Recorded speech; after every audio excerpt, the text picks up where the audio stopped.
She is the 2021 World Champion, the Commonwealth Games gold medalist all the way from the Malvern Hills in the UK. It's Evie Richards.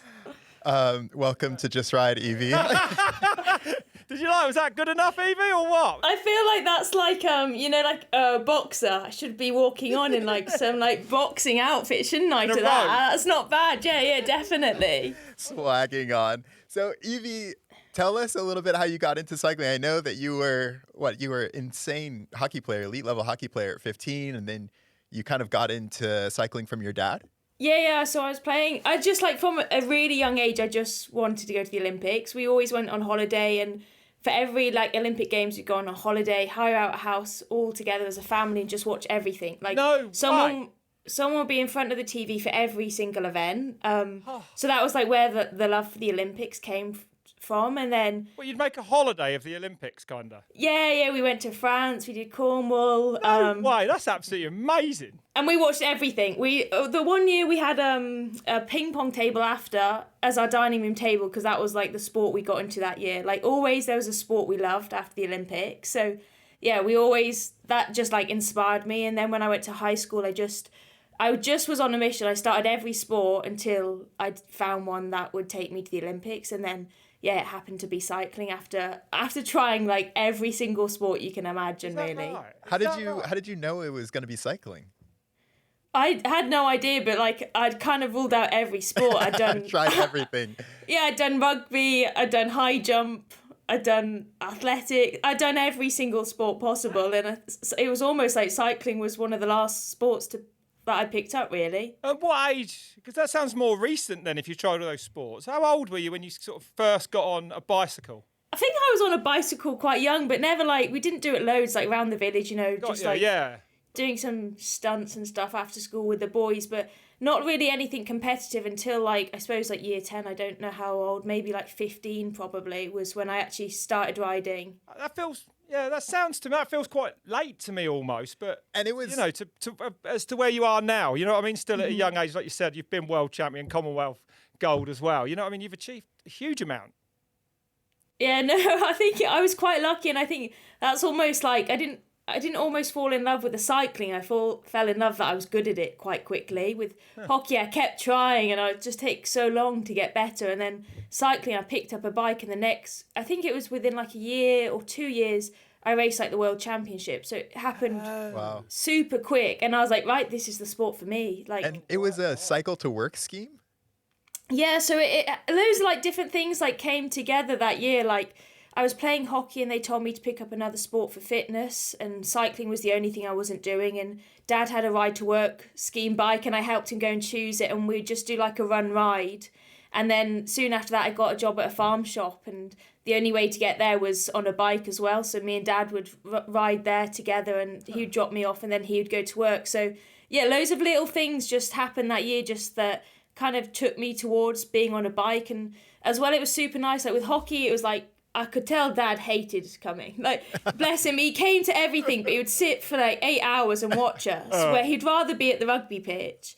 But then with cycling, it was nice. Like, we'd go and do it together, and we'd be back for the Sunday roast, and it wasn't the whole day taken over, and we'd just go and do these sort of like adventures together, ride somewhere new. And it was just, I just loved the fact that we could spend time together as well. So there was just so many different things about the bike that just drew me to it, really.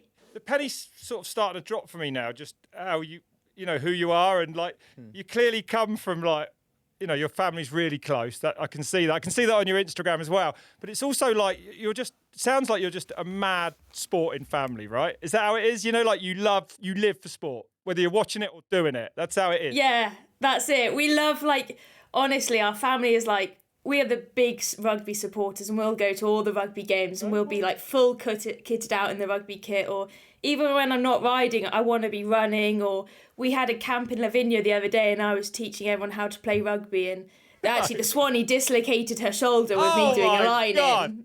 Yeah, hey, lucky it wasn't Yolanda, you imagine. No, Yolanda didn't join in, but like, honestly, it was full contact, and Anton is a bit of a machine when it comes to the rugby pitch. Poor Riley and Vlad, they had no chance. So it was a good job the Swanee dislocated her shoulder, so then we had to stop that after that. So I just love all sports, just anything.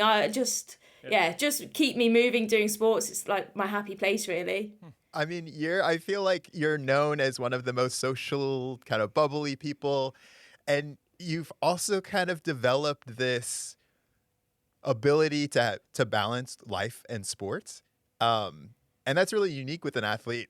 I think the question that I would want to know is like, what's the perfect after event holiday? Like, what are the 3 ingredients you need after an event to have a perfect holiday? For a holiday, I'm already planning my after holiday now. Like, it starts quite early, but I don't need much. I just need my friends. Like, that's all I really need. Like, anywhere with my friends and somewhere where we can have a dance, and I'm pretty happy, yeah. But I love an after end of season holiday. It's my favourite time of the year, really. And you, I think that's always been hard. Even, for me, even now traveling, you have these almost 2 lives where you have your friends at the event and then back home. Is that something you had to work on to kind of know? Because I know you also have kind of like talked about what it meant to be a typical athlete, or like the athlete that you were supposed to be, just like no friends, not talking to anyone, just training all the time. What was the thing that made you realize like, oh, I need to go on holidays. I need to have my friends? Yeah, I think when I started, I was like super serious, like completely different to how I am now. And I was just quite happy being like that. I just thought that's how you had to be the best in the world. And I won Cross Worlds twice after that. And I suppose I was winning, but it wasn't really filling me with any happiness. I won them. And it was more of a relief than like, oh yeah, I won it sort of thing.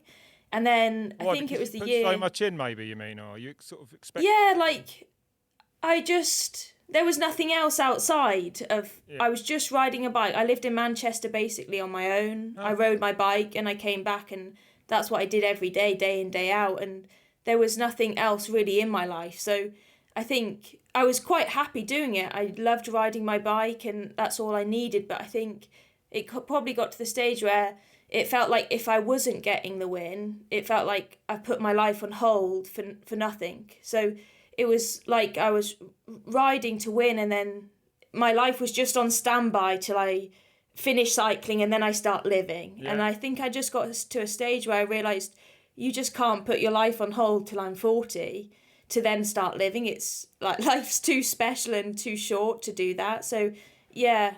In an idealistic world as an athlete, yeah, that's kind of almost perfect, but unsustainable, right? As you sort of found out. But yeah, if you want to be world champ, you want to go to the Olympics, then why not put absolutely everything into it?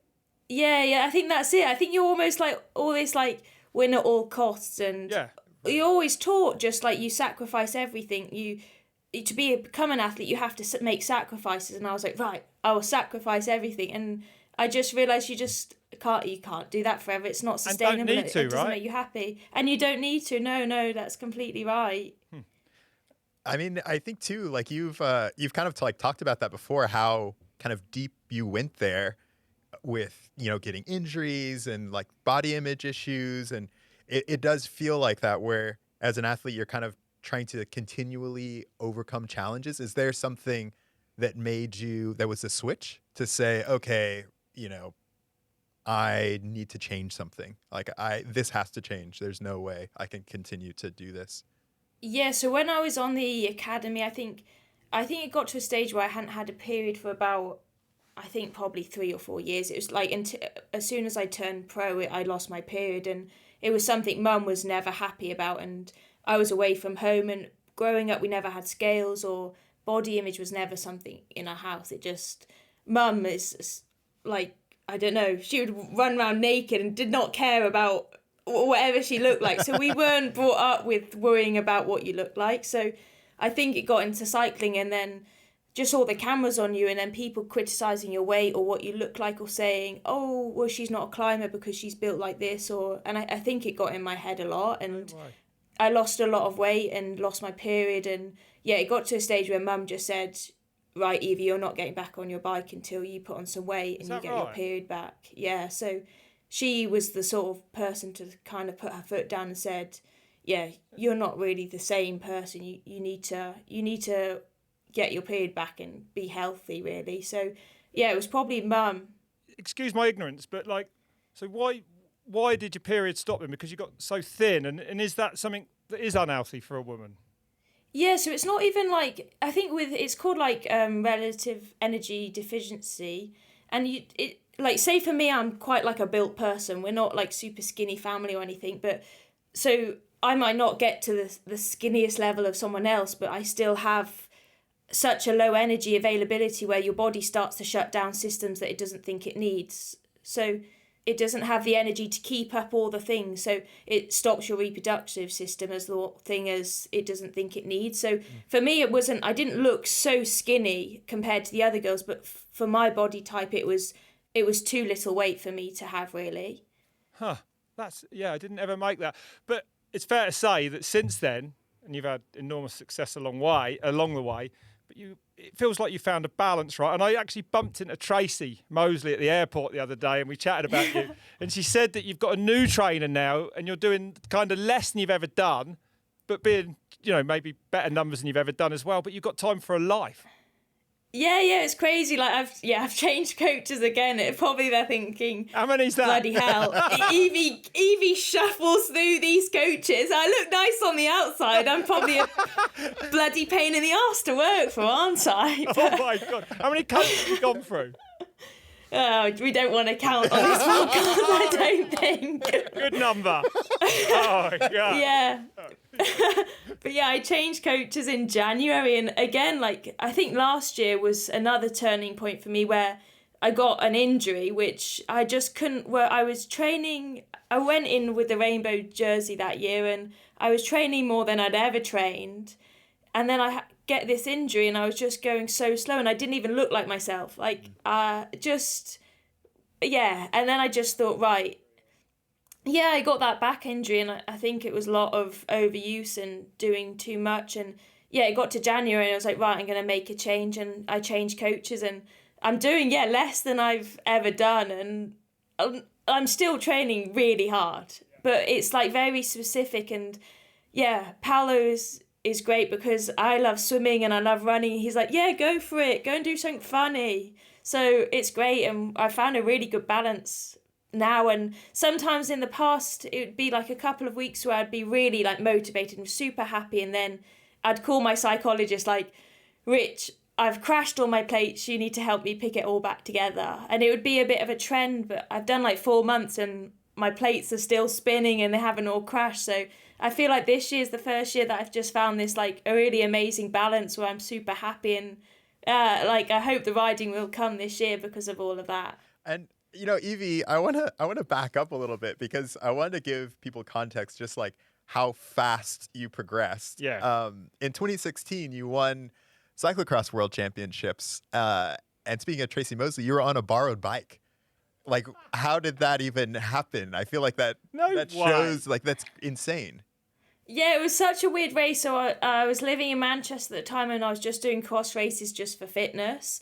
And I think I was over cycling actually at that point. I'd said to mum and dad, they came up to Manchester, and I said, I'm over this. I want to do a ski season. I don't want to ride my bike anymore. Like, it's not for me. And they just said, okay, race national champs and world champs, and then decide after that. Like, there's no stress. Just do those, and then we'll see.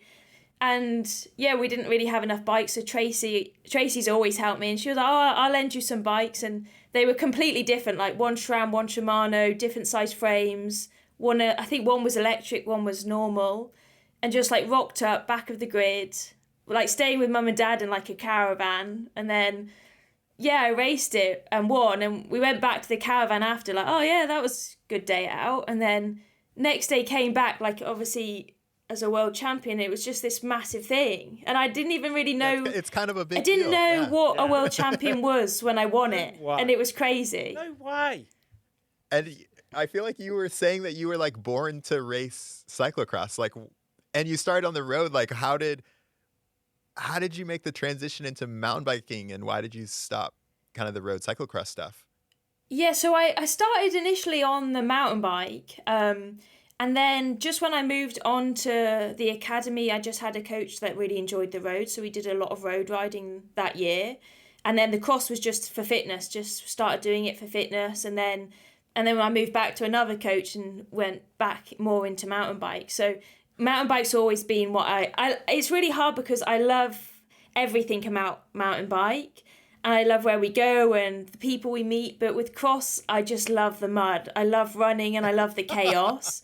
So it's just like a real hard split because I love them both and I can't do everything. So when you kind of, as a commentator, burst into my vision really, and Novia Mesto, when you won those short track races, was that 2019 or 2020? I can't remember.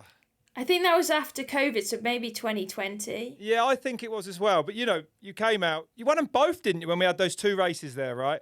But Yeah. But I spoke to the coach after the first one, the British cycling coach. And anyway, we had a chat, and he said, look, if Evie gets out in front, if it comes down to a drag race, she will destroy absolutely anyone here. And I was like, what? Anyone? He was like, yeah, she will destroy anyone, which you proved. But now hearing your history as well, that you came from cyclo-cross on the road, the technical side of riding a mountain bike didn't come as easily. And to me, to watch you improve in that area has been almost unbelievable. I know you've worked with Tracy, with Katie Curd. You always had the fitness, but these days you've got to be able to ride a bike, and you've been world champion in 21. I mean, you must be pretty proud of how far you've come.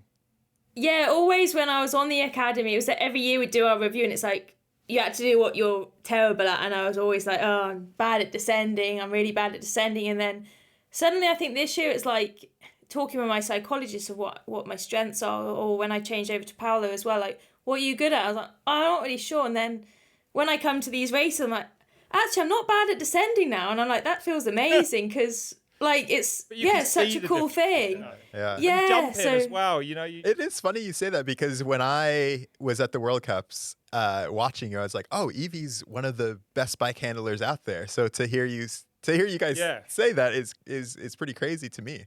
I think it's really strange because, like, if someone saw me on a World Cup week, they'd be like, oh, she's riding like a granny. I'm just so slow. And just like, honestly, I look like terrible. Like, my nanny would ride faster than me on the descents. And then when it comes to racing a descent, something switches inside and then I can really push and I just love it. But yeah, on any trail ride or any course practice, you think, oh my goodness me, don't let her on the course this weekend. Wait, but you're so competitive. Yeah. Where does that come from? Like, you seem so chill and like wouldn't hurt a fly, and then you're just like, yeah, I want to win everything.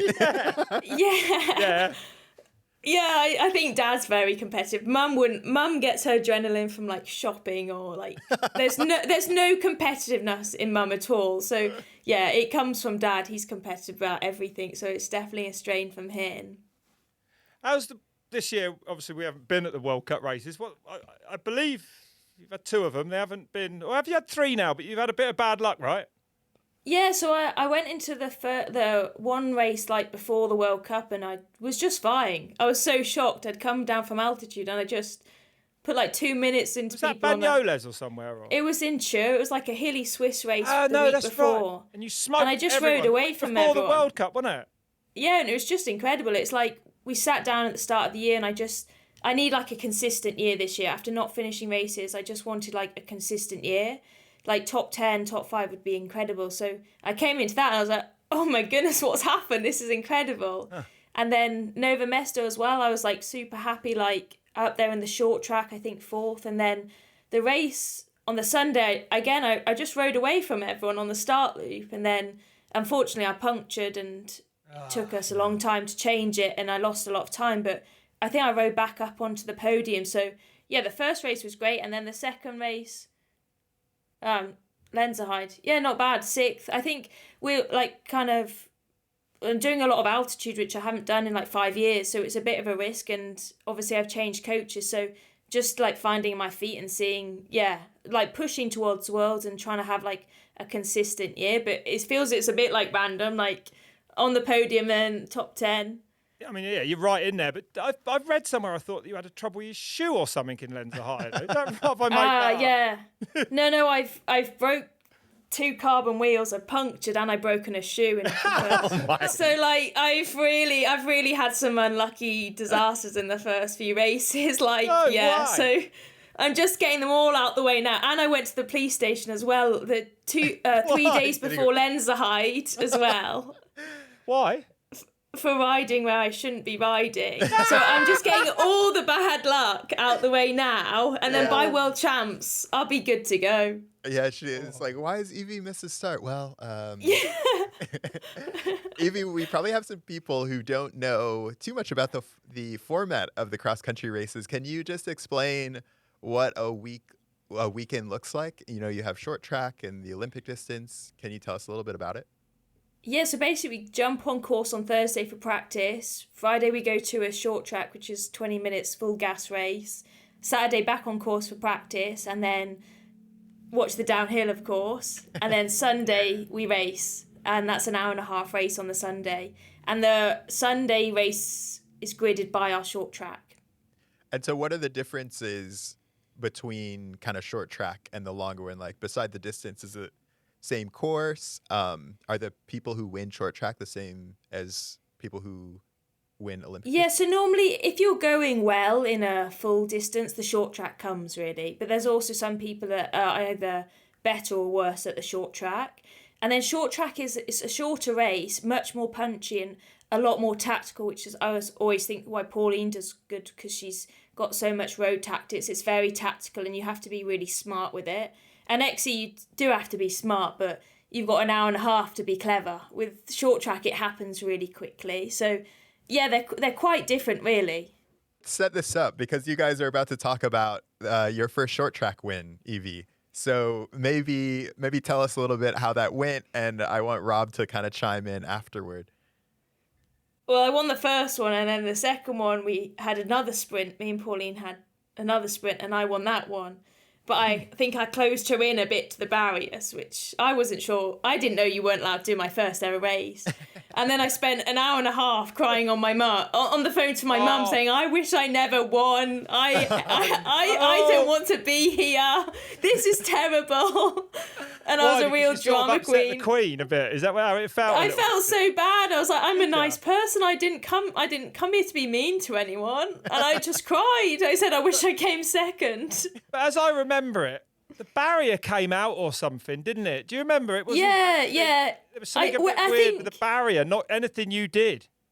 Yeah, like I was made to feel really bad, and I had to apologise to the commissaires and most of the riders in the top 5 I apologised to because everyone was so cross.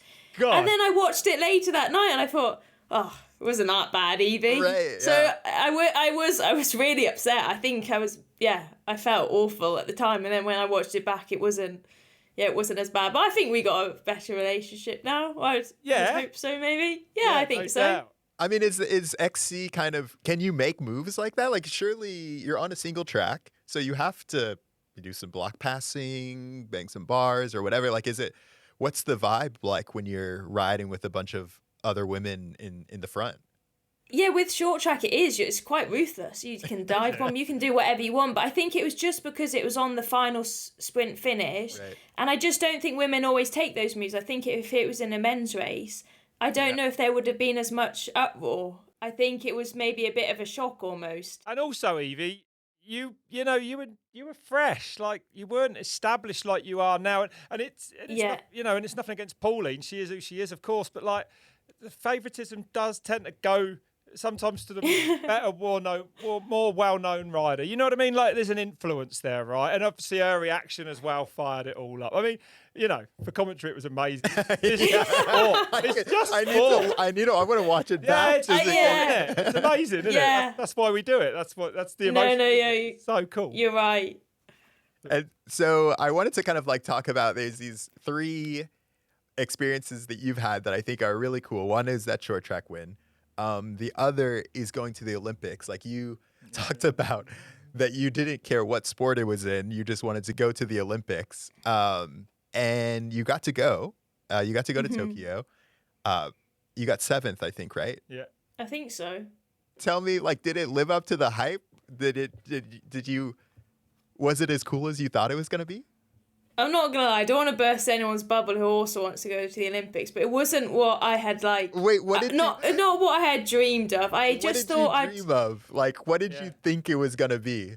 I thought I'd see Tom Daley, and I thought I'd see like Adam Peaty and all these famous people that I've watched on TV, and I'd be like staring at them and everything. Be on the massage table next to him, all that. Yeah, I thought, oh God, I've got 2 weeks with Tom Daley. This is going to be incredible, isn't it? And then we get to Japan and the mountain bike village is separate and we're eating. No, that shouldn't be a thing, right? Terrible. There was I got told there was hairdressers, a nail bar, everything. McDonald's. Like, incredible. Everything. Yeah. We got there and you had to eat your food in plastic gloves in like a plastic container.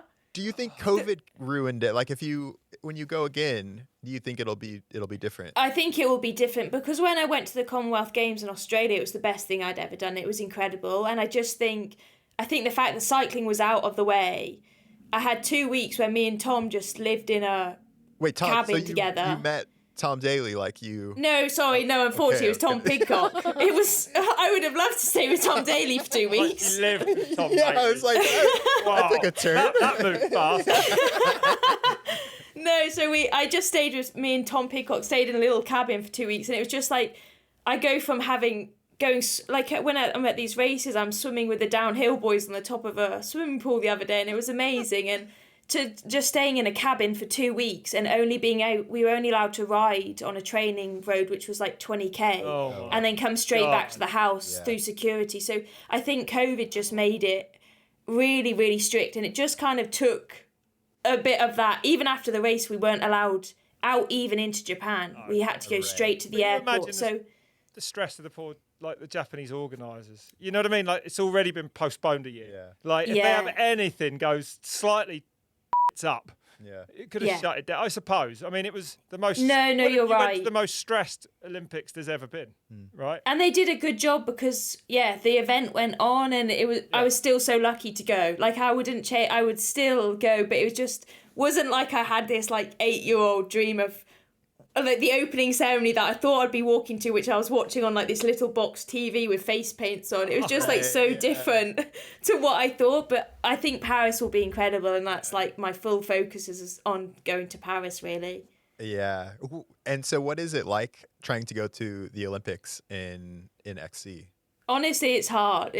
I think it's hard in any sport, but I think the thing that I never realised is you have to qualify a place for your country. I never even knew that. I thought you had to be the best in your country and then you'd go, but your country has to qualify a place. Right? And then you have to qualify for that it's place. Gnarly because it requires more than one good rider, really, doesn't it? You know, you need 3 girls chasing the points, otherwise you're not going to qualify. Some countries don't even get a rider on the line, and some, like UK, how many spots do you get? 1 or 2? It's savage, isn't it? The Olympics is absolutely savage. Yeah, Rio, I don't think we even qualified a female place that year, if I remember. It's so insane, it's really hard. Yeah, it's harder than I thought it would be. Yeah. But it's the greatest. It is the greatest thing in the world, so yeah. Oh, man. What was it like for you to see Yolanda enjoy that success in Tokyo? I mean, you were right there. That was a pretty special day. Honestly, I could have cried for her. Like when I saw her in drugs testing, I was just like, I was so happy for her. Like she'd had a bit of a rough year that year, and I think when someone's had a rough time, you just want to see them do well. So yeah, I couldn't have thought of a better person to win on the day. I was so happy for her. I felt really emotional watching her win. It was amazing. And Yolanda is your teammate on track, that's right? Yeah, Yolanda's my teammate on track.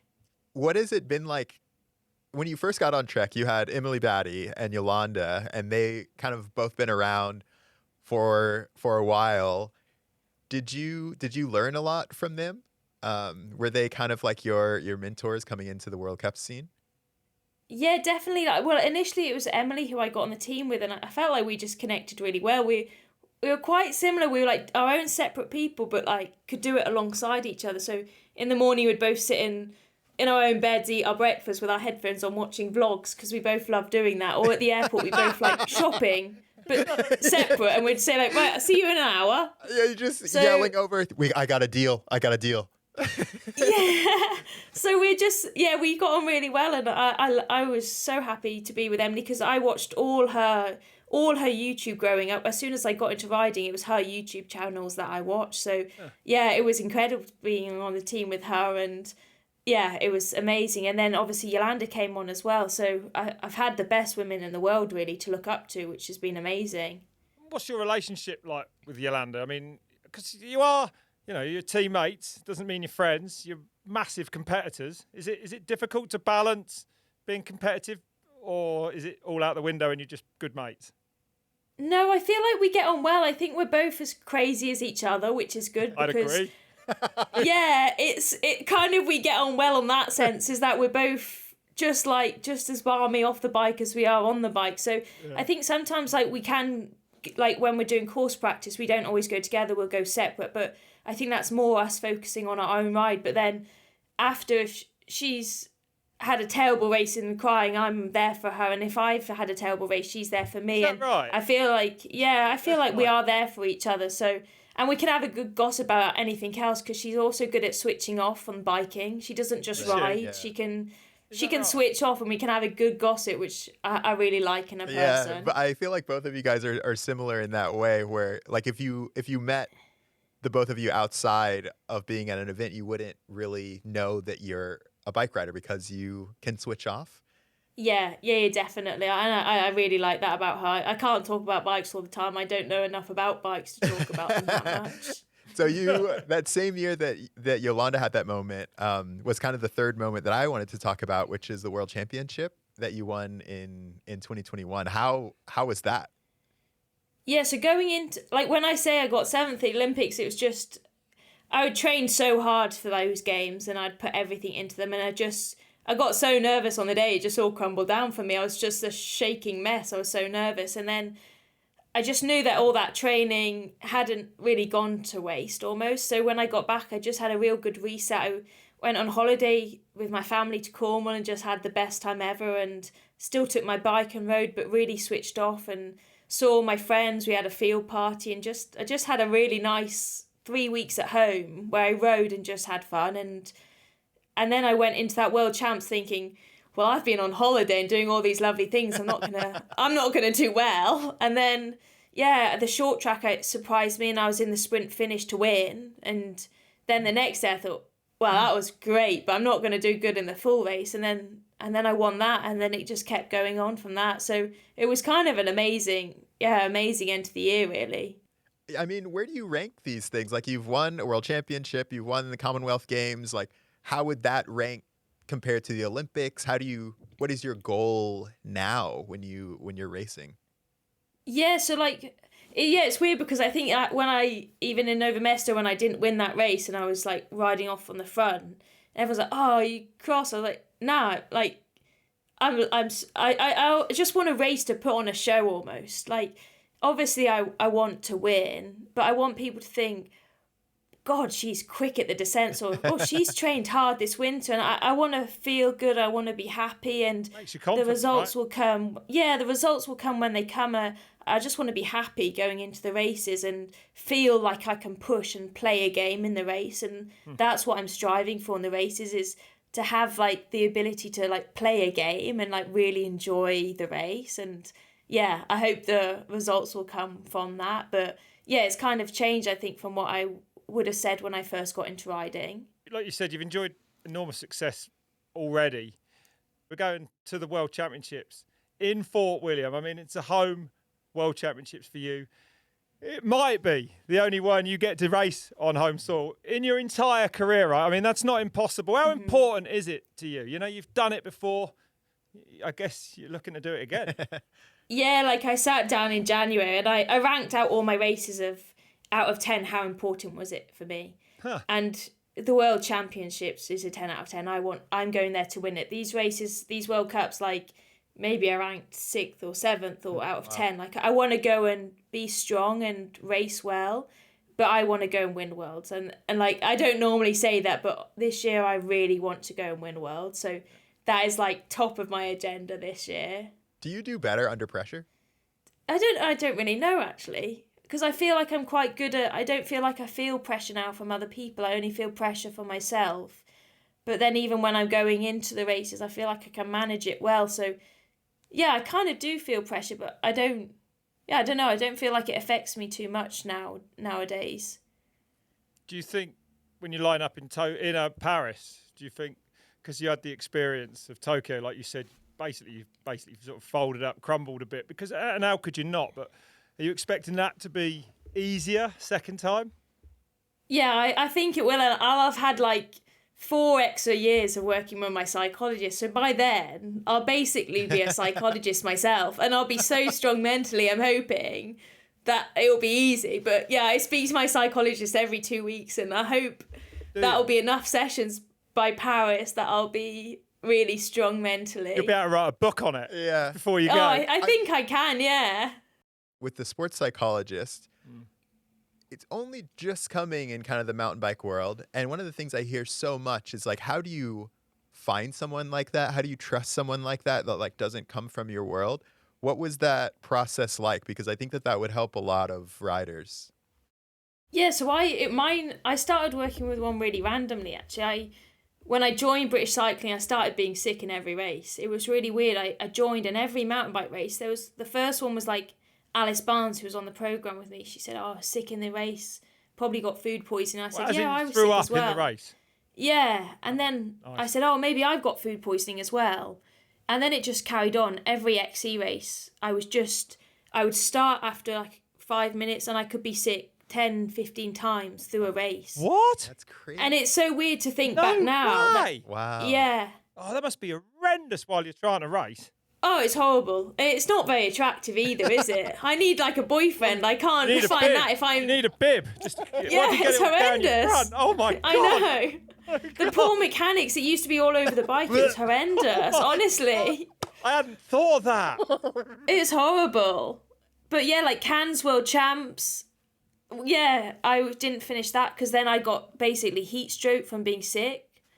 Because you're dehydrating, right, as you're being sick. Yeah, so I saw the British cycling doctor and he basically said, it's psychological. I said, no, you're wrong. It's not. There's something wrong with me. And we did like a camera down your throat and some checks. And he said, I promise you, Evie, it's psychological. No way. So I said, okay, I'll start working with a psychologist. And I started working with one. I just felt like I was just staring in a classroom. It just didn't do anything. And they brought a new one on to British Cycling. I started working with him. And it was the same time I had knee surgery. So I had 6 months off the bike.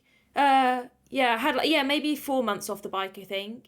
And when I came back, I stopped being sick. I haven't been sick since after working with a psychologist. And it just stopped it. But so a mental thing actually did come out of you in a physical way. Like brain and body are that tightly linked. Is that right? Like it's quite mad that you were doing exactly the same effort, but you spoke to a psychologist and you weren't sick 15 times. That's mad. You know, that's you quite know what insane. the like switch was like that. Can you look back and be like, oh, this is? Was it like anxiety? Like was it some thoughts that were coming into your head? Yeah, like I think it's weird because I never had it in cyclo-cross. Right. And cyclo-cross for me was always like a fun race I'd just do just for fitness. And I think I must have got so anxious for the mountain bike races. And I do get quite anxious. And I think that just my body just came out in sickness. Couldn't deal with it. And yeah, I started working with Rich and then I haven't been sick since. And it's crazy. And even in some training sessions, if I'd get anxious about doing them or something, I could be sick throughout a training session as well. So yeah, it's crazy to even think that used to happen. I mean, I feel like it goes to show at the top level, like how much the mental game like plays its part. Yeah, definitely. I started working with Rich for sickness, and then he's kind of stuck with me he's one of the only people who has stuck with me. I do keep some people well. So Rich now I'm still all those working poor with coaches Rich. that have listened to this, crying. Oh my God. But yeah, Rich is still working with me now, but it's more on like mental performance and getting better on the bike really. And are you less anxious now about racing? And when you say anxious, is it anxiety about turning up or anxiety about not performing well? What would it be? I used to get it. I used to run cross country and I used to skive all the time cross country because I hated the pressure of it. I just wanted to win. And I don't even know really what it was, but... So you're putting so much pressure on yourself, perhaps? I think I put so much pressure on myself. I I just put so much pressure on myself. I was so nervous and so shaky, and I was just a different person. But yeah, if you saw me rolling up to a start line way back then, I wouldn't have been able to talk or eat before a race. And then you see me now, and I'm like, talk even. yeah, I know. I'm like waving and chatting, and to be honest, yeah, like it's crazy. You are the most chatty person in the pits. Like you are. Yeah. So now it's completely different, and even now, like with Rich, I pretend like I'm like Lizzo going to the start line. Like I'm this like confident person that has no worries, and like, yeah, he's helped me be this like who I am, but getting that person to the start line, not in some like worried, anxious form of herself. Like when I come to the start line, I am me, like how you'd see me on another day, not like super worried or anything. And I love that because it's taken a long time to do that. Yeah, Evie, I know you've talked a little bit about how you wish you had kind of a role model in that way to work through some of these issues. Like, what advice would you give girls who are coming up, or like parents who have children? Like, what do you feel like you've figured out that you wish somebody had told you before? Yeah, I think I always looked up to people and thought, oh, they never eat cake, or they'll never have a cocktail, and they never go and have a party. And I just think, gosh, go and do those things. Whilst you're an under 23, eat the cake, go and have a party, go and do whatever you want. Like the bike racing, you can be 100% dedicated if you want to be when the Olympics comes. But I think whilst you're young and getting into it, just not to put all those pressures. I think you always look up and see these perfect athletes and just you're striving to be that. And I just think enjoy riding with your friends and do the things you want to do. Obviously, you need to make some sacrifices. Like you can't just be drinking and partying every day. Yeah, I got away with it. Yes, you can. In the 90s. Back in the day. Sorry. No, you probably could. I haven't tried it, if I'm honest. But I just think, not in cross country. You can hang on for 3 minutes, gravity, you know what I mean? Yeah, not in your game.